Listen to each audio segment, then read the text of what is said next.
Next, we have Dr. Laura Morris. She will be talking to us today about encouraging vaccine confidence with no time to hesitate. Dr. Laura Morris is a graduate of the University of Missouri School of Medicine and the Mizzou Family Medicine Residency Program.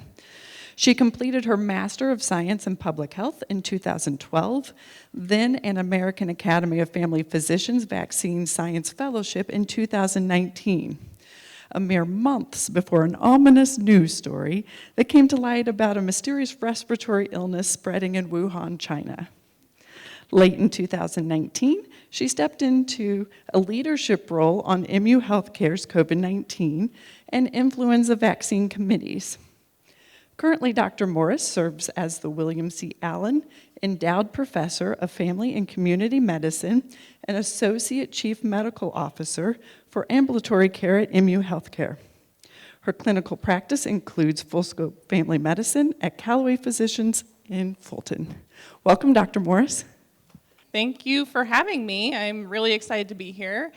And I think the most important part of my credentials are probably the last thing that Nicole said, which is that I'm a practicing physician.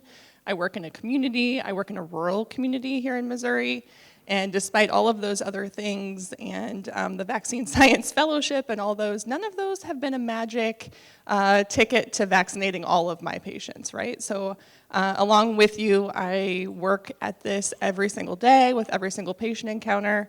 I have the benefit of working with Dr. Nikki Kronk, who just had a great talk about motivational interviewing, and I think we'll be able to pull some of the principles that Dr. Kronk talks about into this talk as well. It's meant to be interactive, so there will be places that are sort of natural pauses to ask questions, and then towards the second half of the presentation, I have some like quick case studies, and my goal with that will be for you to chat amongst yourselves and really draw on the expertise of the group. We're going to crowdsource a little bit in terms of what are some best practices that you use in your practices to help with those types of situations that I'm sure you've also encountered. So we'll get going. All right, so here are the objectives for today. I want to talk a little bit about vaccine hesitancy. I know this is sort of preaching to the choir, right? So we're not going to talk too long about the things that we've all heard. But I do want to emphasize a few points, maybe about where we've been, where we are now, and where we're going in terms of vaccine confidence versus vaccine hesitancy. I don't think we're as far away from the beginnings of vaccine hesitancy as we think that we are. And then talk a little bit more about some of the psychological underpinnings and some of the examples of types of biases and the way that we think influences our choices and what we say. And so, again, pulling from Dr. Kronk, how do we actually kind of get to a metacognitive level when we're thinking about why is this person saying no, why are they declining, and instead of jumping in to right the ship, right, and with that righting reflex that we think about why they might be saying those things and how to address it in a different way. That includes effective communication strategies, and then again, crowdsourcing some of your best practices because all of you also have a lot of experience, and that's a very valid way for us to share.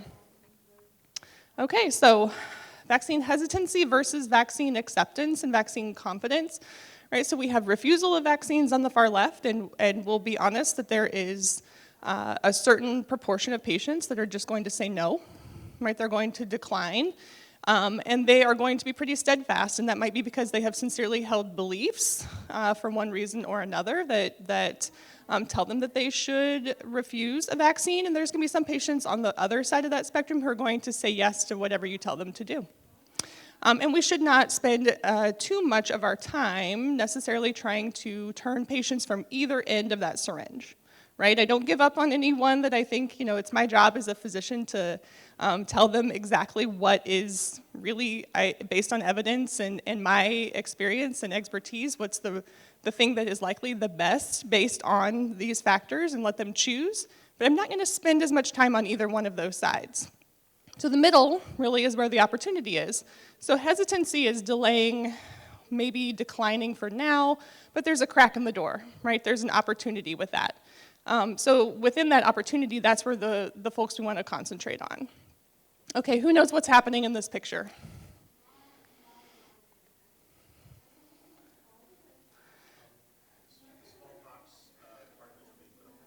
smallpox particles are being put up the nose of that child. I've used this picture in talks before, and a lot of folks think that we're actually suctioning the child. This is not the case. This is a going into the nose of the child, so this is inoculation for smallpox. And so this actually, we attribute a lot of this to sort of like white Europeans, and in fact, this practice was happening. Other folks had figured out that this disease could potentially be reduced or prevented in other cultures. The first techniques in Western society around 1800 or just before that, and then mandated vaccines in the UK were a thing before the United States. This is an early scary poster and picture that absolutely shows us, vaccine hesitancy has been a thing.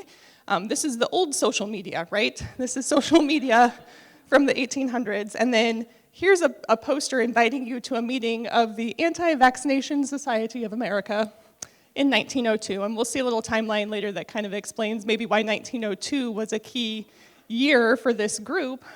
But this tells you that this is, not just an old problem, but actually a really old problem. So a little bit of a difference between inoculation and vaccination, right? Inoculation is actually putting pathogenic material, so smallpox in your nose, versus vaccination, what we do now, which is an antigen, right, that does not typically have pathogenic properties. So a little bit different. And then immunization is actually what happens in the body after vaccination. Right, so immunization is sort of the complete process that your immune system has actually reacted to and become immune to the whole process. So it's not just the poke in the arm, it's the actual impact of that poke is immunization. Just a couple definitions here as we talk. So early themes, violation of God's will. We attributed a lot of things sort of in a pre-scientific era to this concept that what we don't understand must be intended for us by a divine creator. And that by putting something else in your body, that we have in some way altered nature, right? Or that this is unacceptable. And some groups, culturally or religiously, still hold to that, but that's not typically what you'll hear from patients, although I will say I have heard this, right? It's more of now it's kind of like I'll take it if it comes, right? If I'm meant to die of polio, then so be it. And that's a little harder to challenge, but I was like, you're taking a multivitamin, right? What if you were meant to die of vitamin C deficiency? And sometimes I joke with patients when I have a relationship with them and say, like, hey, come on. Like, really? You stop at stoplights, right? What if you're meant to die in a traffic accident? And sometimes ridiculous examples like that will actually sort of shake a patient to say, oh, well, maybe, I drink pasteurized milk. I've had a patient say that. I'm like, there you go. We're starting somewhere. So that's, so keeping in mind your relationship with the person who tells you this, how you react to those kind of statements you can take that as, your permission within that relationship to interact with them in that way. Infringement on personal liberties and choices, right? The scary snake from the government coming to vaccinate you in those posters. Absolutely, we still hear this theme today. Fear of what is not understood. Absolutely. And that encompasses more than vaccination, right? You can think of many, many themes in modern society that this makes some sense. But this was a prominent theme early on and still, I think, relevant today. And then real concerns about vaccine safety and lack of regulation. When this began, your kind of practitioner down the road was blowing smallpox particles in your nose. There was not an FDA, to regulate this process or anyone else, and there were real risks. So we're talking about inoculation of smallpox here, but the risk of death, if one was unimmunized from smallpox, was about 15%, and smallpox was ubiquitous, right? It tore through communities in cycles, and eventually, your children either lived through smallpox or died. And so there was a real tangible risk to that. And there was also a real tangible risk to variolation or inoculation with smallpox. And if we do a quick math on this, like a number needed to treat for this to reduce the risk of death, 15 minus 2 is about 13% reduction in the risk of death if you assume that everyone's going to eventually get smallpox. And so that's a number needed to treat if you had to inoculate about 8 or 9 people in order to prevent one death from smallpox, so a reasonable risk to take if you think about it, compared to where we are now, where risks from diseases are much, much lower, and risks from vaccines are ridiculously low, but it's harder to do that math, and people don't do that math in their head. They can do that math in their head, but they don't do the math from our modern diseases in their head. So more modern vaccine resistance. Individual freedom supplants public health.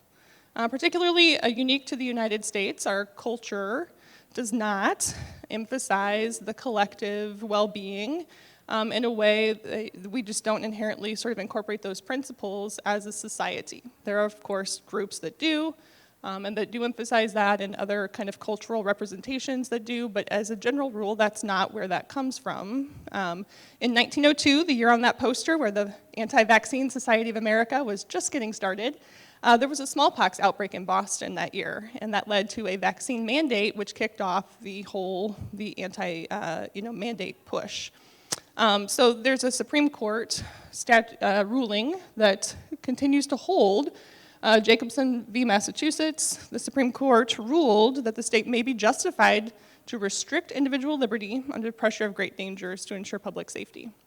This allows us to do things like say you have to have vaccines before you enter public school, or employers to be able to say that folks need to be vaccinated to work in a particular field or in a particular location. And so this is actually a really important ruling that over 100 years ago has established sort of modern public health practices and supported that. There were several vaccine lots. Let's see. Oh, here we go. Mid-1900s, mostly vaccine positive. If you think about what was happening in the mid-1900s, so we had a rush of collectivism, right? We had World War I and World War II, and we had a boom in science and technology. So of all the things that were being developed at that time, everyone was really embracing Tupperware, microwaves, canned food, right? All sorts of artificial things that seemed like this is great. And there was a lot of folks that wanted to be like everyone else, right? We've all seen the pictures of kind of folks lining up in the suburbs in their navy blue suits and getting into their black car. Everybody did everything kind of at the same time and at the same pace, and they wanted to be like everyone else. So that is actually really helpful when you send your child to school and they line up in the gym and everybody gets their polio shot in their arm, right? So a different mindset of society related to some of the events, both socially, culturally, and politically that were happening at that time that led to a little bit less of a resistance and more acceptance. They were excited about scientific developments, not as suspicious of scientific developments, until a couple of things happened, specifically related to polio vaccine, unfortunately, which was, groundbreaking, like a landmark vaccine development that completely changed the face of public health in our country, but also led to the beginnings of some significant distrust related to vaccines in our country because of a couple of key incidents. One, the Cutter incident, a smaller vaccine manufacturer accidentally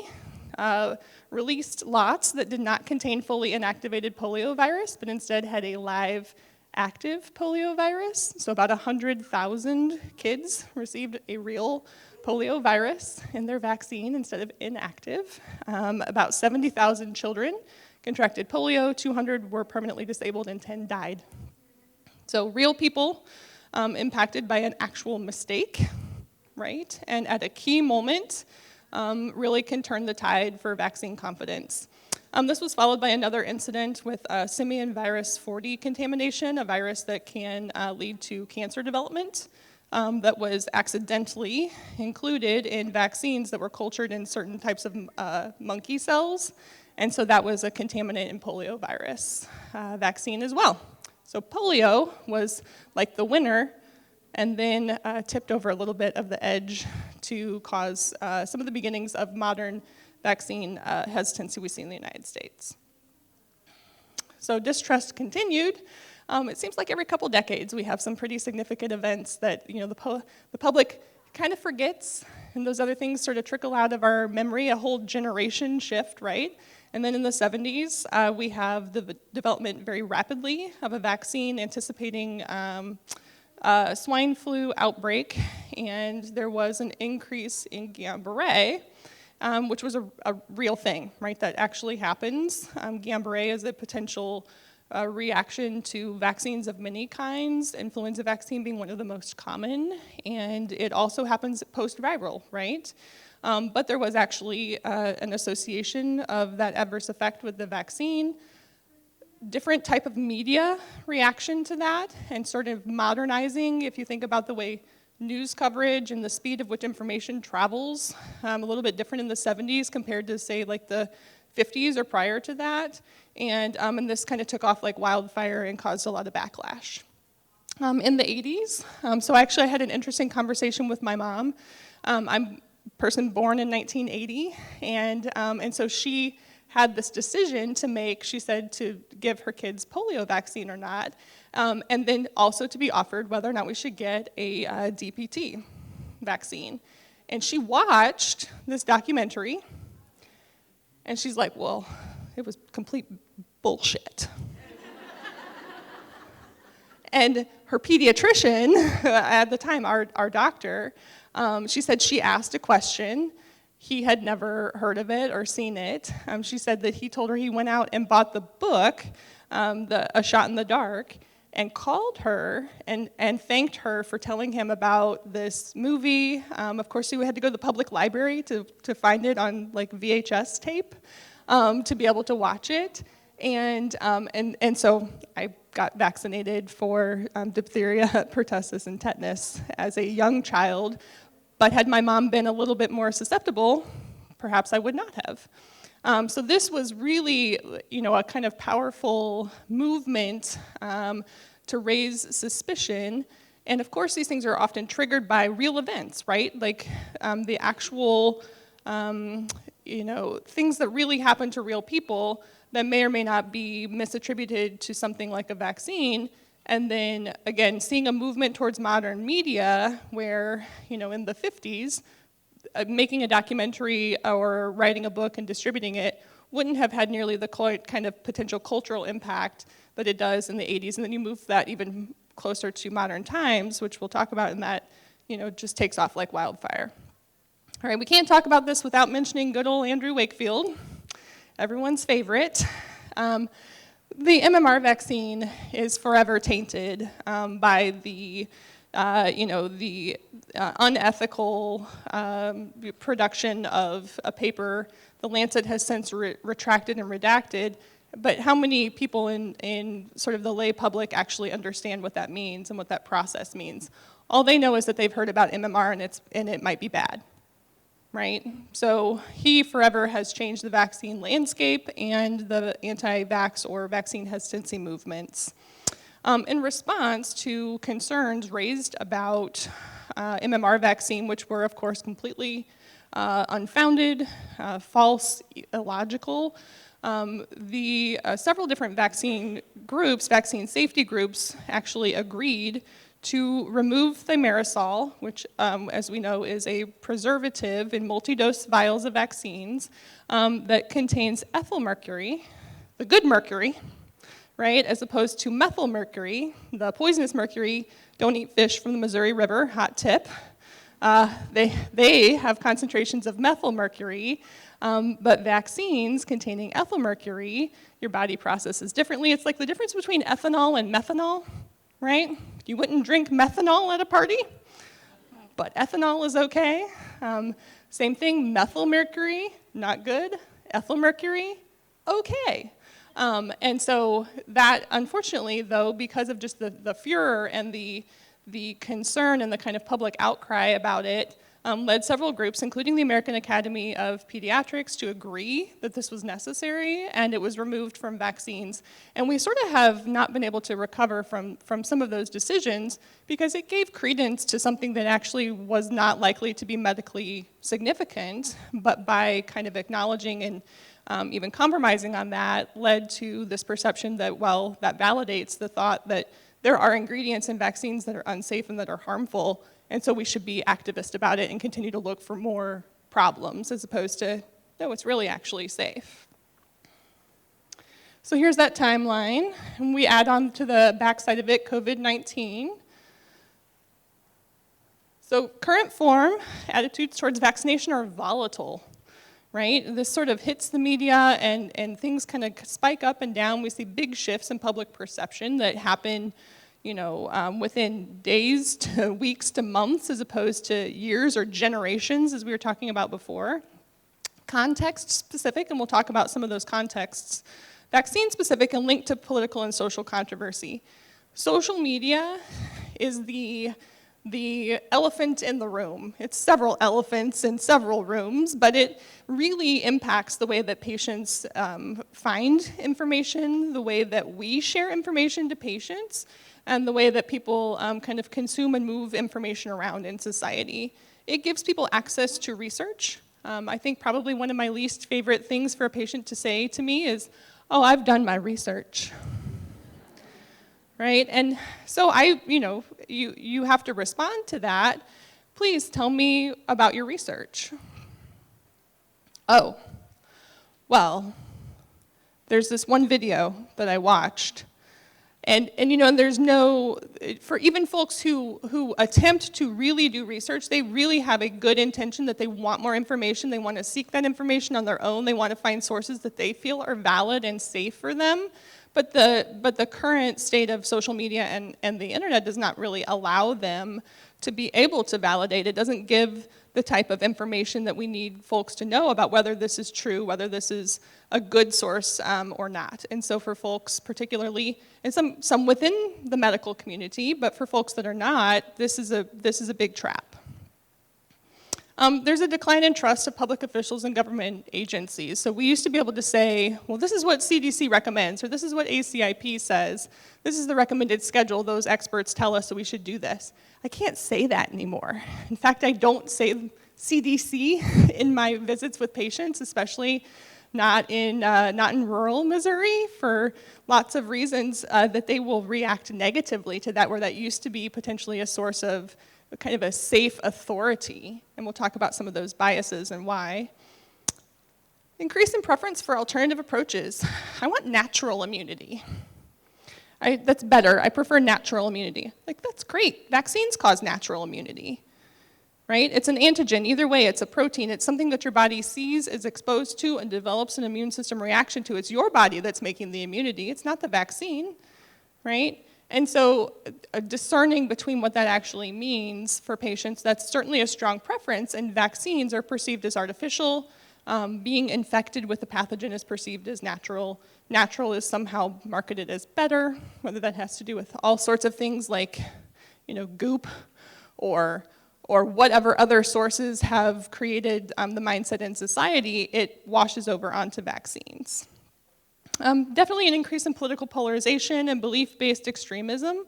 There are many, many graphics I could show you that sort of the political divide and then the things that sort of get associated with each camp, right? So vaccines are on the left. It's a simple, health-related fact, the way that these work is scientific, but they've gotten shunted to one side of the political spectrum. To everyone's detriment. This survey shows between just, over a period of time, the way that trust has moved between, 2009, I think, and 2021, Centers for Disease Control. And if you took that poll today, which direction do you think these dots have gone? Way down, right? Like even further down. I think that has increased significantly. And so you can see there, that's pretty remarkable between April 2020 and January 2022, how many people say that they do not trust Centers for Disease Control. So this is why I do not say those letters in a row in my visits with patients. So timing is everything. Spikes in vaccine hesitancy correspond to big events, whether that's changes in infections, changes in technology, changes in reported risks with vaccines, so a pandemic or the anticipation of one, right? The H1N1 back in 2009 was probably the last sort of major event prior to this pandemic coming on, a new type of vaccine. I wish we'd never said the letters mRNA because it was a new and novel type of vaccine. Instead of being perceived as that as a positive, that was certainly taken as this is foreign, this is scary, this is new. Remember the fear and distrust of the unknown and of things that we don't understand. So that was kind of a critical, potentially marketing error. Not that people don't deserve to understand the information, but by emphasizing that, we made something foreign and scary instead of the way that folks hope that it would be perceived as a major scientific advancement, and we should celebrate it. A new target for vaccination, HPV, right? Who has had these challenging conversations about the human papillomavirus and where it comes from, where it resides in your body? So that, though, has had a lot more difficulty gaining traction than things like tetanus. How many people know someone who's had tetanus? Couple. How many people know someone who has had HPV? Everyone, right? And so yet the acceptance of the vaccine and the way that it's talked about and perceived is completely different simply because of some certain factors associated with HPV. And then a newly reported vaccine risk, myocarditis. If I had counted on probably on two hands the number of times I had to discuss myocarditis prior to the COVID vaccine, and then I would use all my fingers and toes multiple times for the number of times I've discussed myocarditis after the COVID-19 vaccine. How many patients have I had with myocarditis in the last couple of years? 3. 1, post-vaccination. 2, random organic myocarditis, post-viral or other things that would typically have happened normally in my practice. Just real quick, here's the representation. I'm guessing that folks in this room have seen the World Health Organization's 5 C's model to talk about vaccine acceptance and move towards receiving vaccines, including complacency, confidence, collective responsibility, convenience, and calculation. So it's kind of thinking about the way to use these different categories when we're approaching a conversation with a patient, trying to figure out where does their hesitancy lie? Which one of these C's are they relying on when they're saying not right now when we offer them a vaccine? I want to make sure we have enough time to get into some of the cases and have more discussion. So this next case, I'm going to ask you to draw on the things that you just learned from Dr. Cronk, right? So we're going to think about those concepts as we kind of approach these cases. Case number 1, this is a family that I saw not very long ago. Parent of 2 teenagers. They just moved into Missouri from another state, and they came in to establish care, and they needed sports physicals. They were going to enroll in school. They wanted to play sports. They kind of had to get these things documented pretty quickly. Neither one of them had had a vaccine since kindergarten, like since they were 6, and they were, I think, 13 and 14. So they were getting ready to enroll one in middle school, one in high school. So one going into high school needed those 8th grade vaccinations to be documented. They hadn't had them before. I don't remember if they were maybe homeschooled before. Don't remember why that one hadn't happened in a different state. But they both require, right, Tdap and a meningococcal vaccine, and they're eligible to start their 2-dose HPV vaccine. And they both, parent says, no, I don't think we want that one today. So what do you do next? Like, they're very pleasant. Just, the nurse said, today we would like to give you your Tdap, HPV, and Menactra vaccines. And the parent's like, do they need all of those? Right? So the response from the nurse is, well, they have to have the Tdap and the Menactra because those are what's required in Missouri in 8th grade. We recommend that they get the Gardasil, which is a cancer-preventing vaccine. So the nurse used a lot of she answered honestly, but initially presented with the HPV sandwich, right? We don't tag it on at the end. We sandwich it right between the 2 that are required, and we strongly recommend. So what do you do next?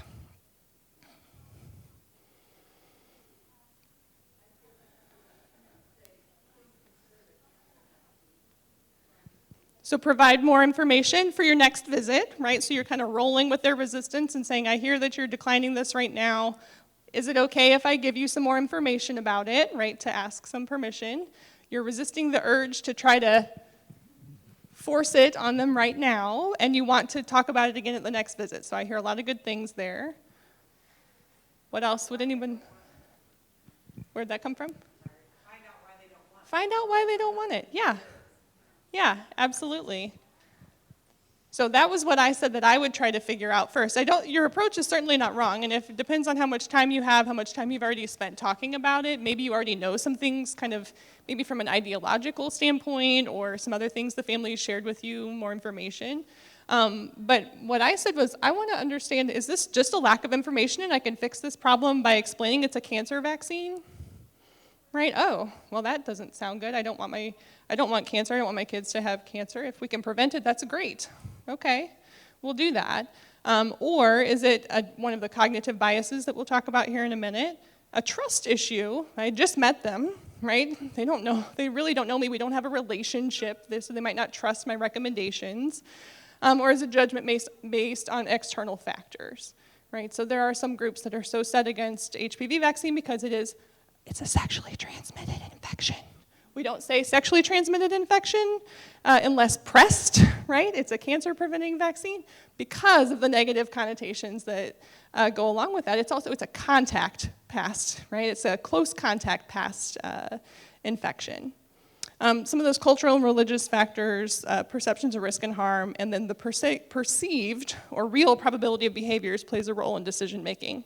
Does anybody have a really good approach to HPV in particular with the deal, because it's sexually transmitted? Does anyone have a great approach that they use with families when that comes up?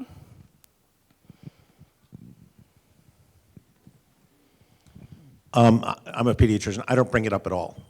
I don't start with that.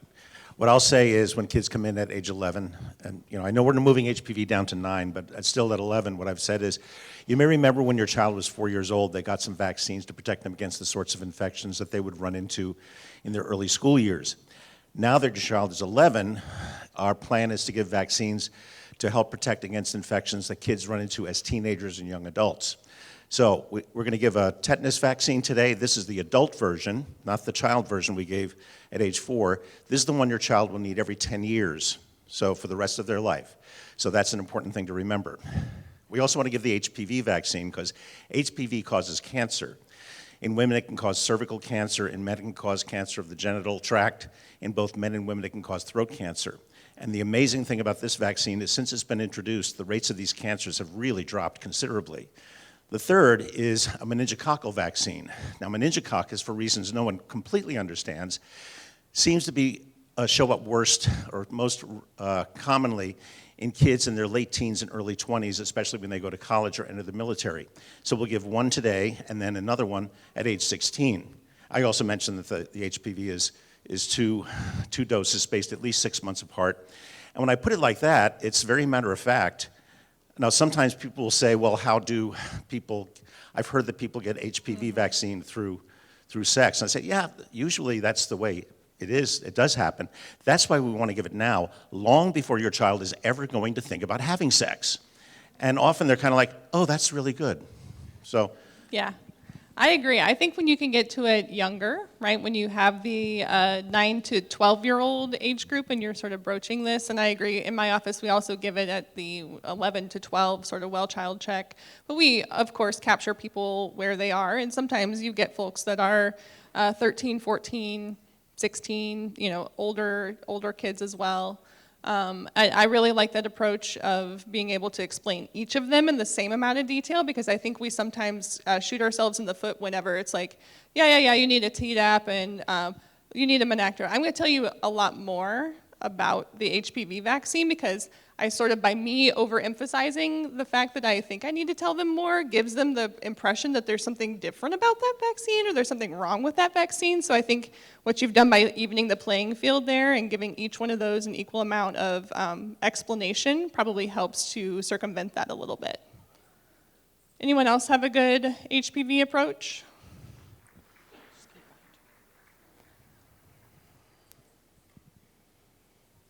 It's actually not one of our nurses, it's one of our clerical staff. So she actually used this with her husband for their daughters. He said, well, my daughters are going to be good as gold. And she's like, okay, your daughters can be good as gold, but what if their future husbands aren't good as gold? It takes one exposure. And, it's just that perspective of it does just take one exposure. Mm-hmm. And you don't know until it's too late. So that's, if they bring up the sexual activity, that's kind of her input on it, and I've adopted that. And that it came from a clerical and not a nursing staff. I'm just like, thank you, Yeah. Thank you. And Yeah. so she's actually convinced a lot of people to get the vaccine because of that, because it does just take one exposure. So Yeah, you can kind of maintain your own behavior, and a lot of times I don't challenge the parents on that, even though in my head I'm like, yeah, sure. Sometimes in my head I'm like, all teenagers are pregnant and have chlamydia until I have tested them and proven otherwise. including my own, right? I now have 2 teenagers, and that, of course you don't have to have children yourself to be able to, share your perspective and be an expert on this, but I do tell folks, I said, I have now a teenage son and a daughter, and they are both vaccinated for this, not because I don't trust them, but because I want to have the freedom to feel safe and know that I've done what I can to help protect them for later on when they choose to become sexually active. Adults are sexually active. That's how we make more people. And it's going to be potentially, necessary and a healthy part of their future life, and we want to make sure that we've gotten, the protection that they deserve. I also use a baseball analogy that you can get HPV without hitting a home run, right? You can get it from first base, you can get it from second base, you definitely can get it from third base. And so even if your kid's not going all the way home, it's possible that they're going to be exposed to this. And so that's a nice way when you have like an 11-year-old who this is going, boom, like over their head completely, and you can tell the parent's uncomfortable talking about sex. Using that analogy I have found is kind of a way for parents to be like, oh, I didn't know that, right? And so that, kind of takes a little bit of the morality out of it, infuses a little humor, and then they are at least sometimes more open to thinking about it. I want to make sure we have time to talk about a couple other things, but so these biases, these are the things that I think can make a difference whenever you're thinking about how your patient is thinking about a decision, right? So these framing effect, we tend to, we want things to be positive, so we want to gain something from this. So if all we say is that vaccines prevent, well, they prevent something that we haven't experienced yet, right? They prevent something that may never happen. And that prevention is really hard to conceptualize and to kind of grab onto. However, if we can tell you what you gain from a vaccine, whether that gain is still something psychological, right? Like I feel so much better knowing that I have given my kids this vaccine, and I don't have to worry as much about their future kind of cancer potential because of that, right? Over time, we'll be able to do fewer pap smears. If you have a mom in the room, right, usually a person with a cervix, who hopefully has had a screening for cervical cancer, nobody really likes that. We don't enjoy doing that. And if you could potentially, in the future, it's possible. Right now, we already do fewer pap smears. That's why those guidelines have changed, and you need it every 3 years or every 5 years, as opposed to, doing it every year like used to be the standard. Oh, okay. Availability bias means that we're making decisions based on the most recently available information. I think about this like the Got Milk campaign, right? I know nothing except milk is good because I see celebrities with milk mustaches in my mind. For those that kind of grew up in the 80s and 90s, those Got Milk posters, right? But if you asked, I would have an inherently positive feeling about milk, thanks to the dairy lobby putting those posters out. And regardless of whether or not milk is necessary, humans being mammals that continue to try to drink another mammal's milk after weaning is really strange when you think about it. But they've done a great job with those posters, and we don't have nearly as many positive, memorable examples of vaccines being good. There are some billboards, and with COVID-19, things did pop up, and media campaigns came up. They were on buses and in, on mass transportation and all sorts of things. That's helpful, right? Our brain is internalizing all of these media images, and we need to keep that up, and we need to expand that to not just controversial topics or pandemics, but actually to put ourselves and the benefit of vaccines there, so that when someone thinks about a vaccine, What they think about is the positive representation that they've seen about it and not the negative representation. So paper your offices, right? Make sure that these posters are still up in your waiting rooms. On the computer screen scrolling, right, the screensaver, make sure that there's positive messaging on there. Authority bias, right? This is where we come in to counteract this. So that response from my patient to, well, I saw this one video of a doctor on Facebook who said blah, blah, blah, blah, blah. Okay, well, you have the doctor right here who says something else. Or, you know, your public health department is a source of authority, right? We're local, we're close to the patient. We should have more authority than a random person in a white coat that is on YouTube without knowing their credentials. So taking the time to use your authority specifically and say, you know, I understand that it seems really convincing whenever you see someone who, I don't say who pretends to be a doctor or who stayed at a Holiday Inn Express last night, talking about this. But I say, I understand that that can be really convincing and it can be hard to tell. Here's the thing that I know based on my school or my training or my experiences so far, and this is how I usually share this with my patients. So you don't want to necessarily confront and say that that person's wrong, right? Because if you think about Dr. Cronk's, like, we're just gonna go ahead and we're gonna batter ram right into that one, that's not gonna be a helpful thing. So I understand, I see why that would be really convincing, and I'm gonna tell you something else that I've learned or that I know. Okay, another vaccine hesitant patient. This is a 76-year-old who lives in an assisted living facility, and they came in for a follow-up visit. It's fall, so it's like flu shot season. They have multiple chronic medical conditions. They smoke, and they have pretty much followed all my other recommendations for everything in terms of getting labs, getting screenings, kind of following up on everything else. And so we recommend that they get a flu vaccine, and they say, no, I don't really need that shot because I never get the flu. What do you do with this one? I've never had the flu before. Why do I need a vaccine for that? I don't really like shots. Rather not. Oh, come on, this one's an easy one.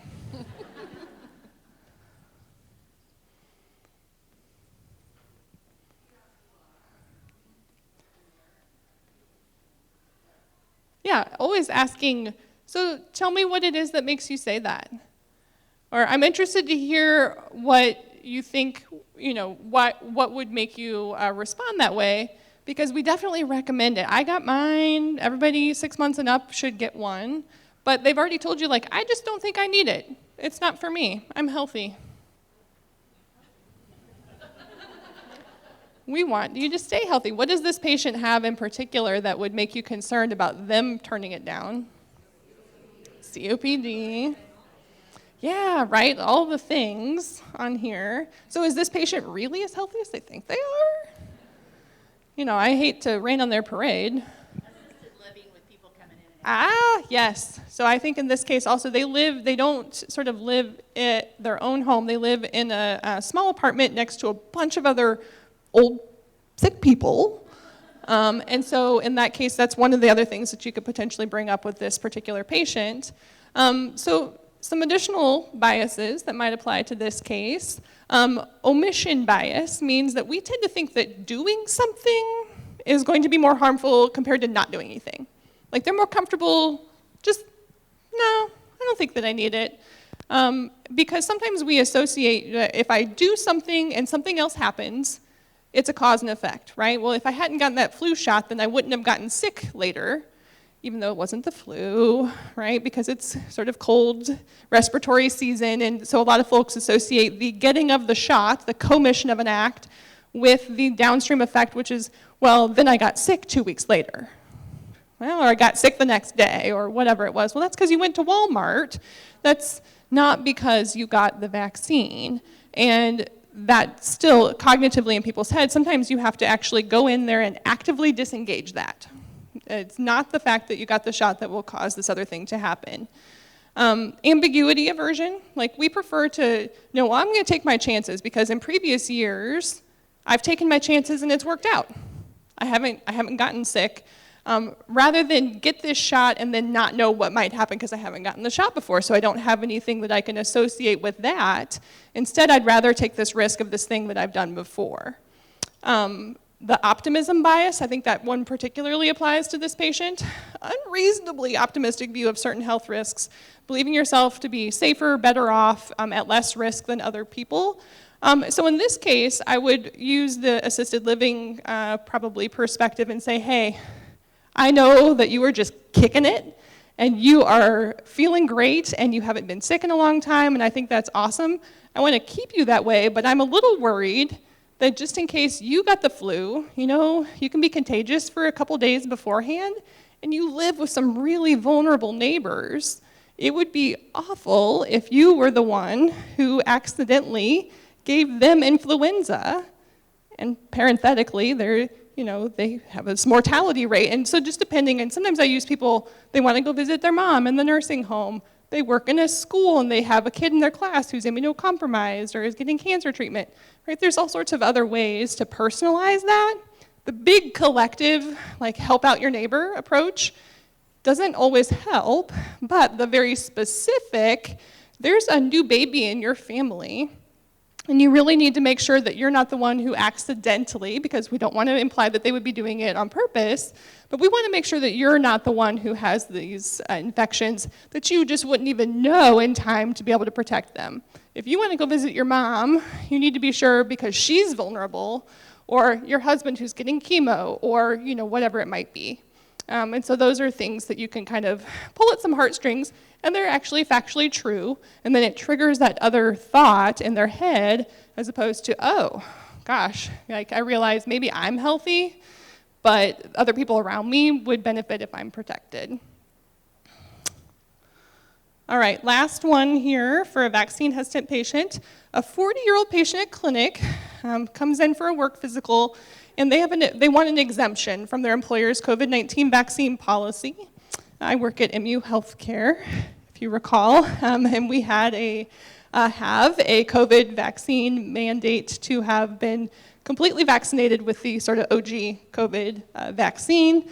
And so there were lots of cases of folks that wanted to have exemptions to that. She knows too many people who have had severe adverse effects and is super worried that if she gets vaccinated that it's going to do something bad to her, and can I just please write her a note to say that she doesn't have to get the vaccine? She's tearful. She's really, really upset about it. What do we do with this patient? Like, tell me about some of these other patients or these experiences that you've heard about, and listen to her and ask her, on a scale of 1 to 10, how likely are you to get this vaccine, Oh, on a scale of 1 to 10, how likely is it that you would like to stay employed?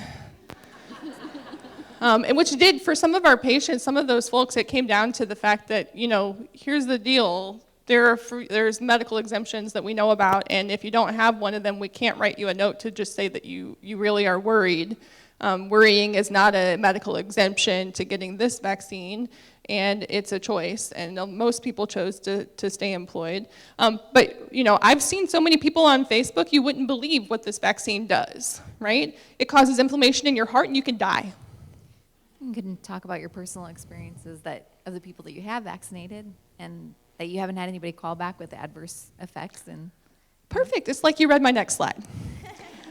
So absolutely, share experiences with other patients and sort of try to reframe this into the reality as opposed to the anxiety, right? And even acknowledging for patients, wow, I hear how worried you are, right? So we sort of affirm their feelings.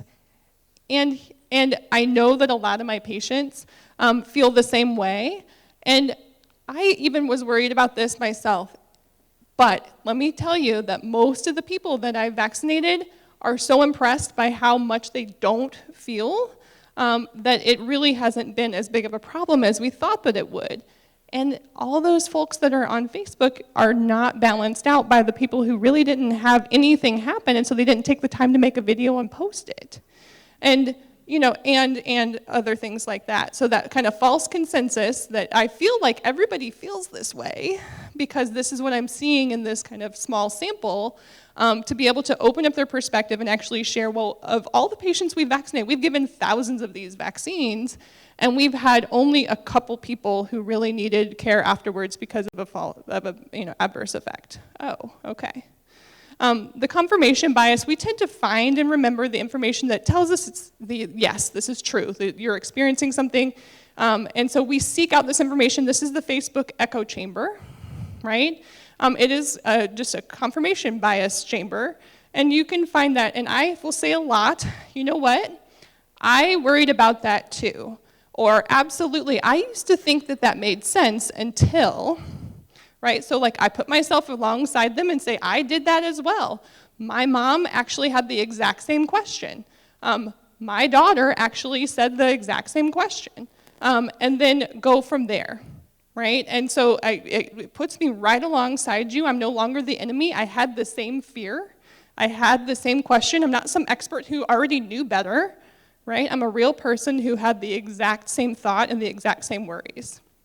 We tend to kind of grab onto the first thing that we hear, and that's called the anchoring effect. And so I acknowledge that, like, yeah, it's really hard to get past something like this once you have in your head that this is what happens. But as time has gone on and we have more and more people, like millions and even hundreds of millions of doses that have been given worldwide, we know better now. And here's what we know now. And trying to be able to actually show some of those data. I appreciate everybody's attention and participation.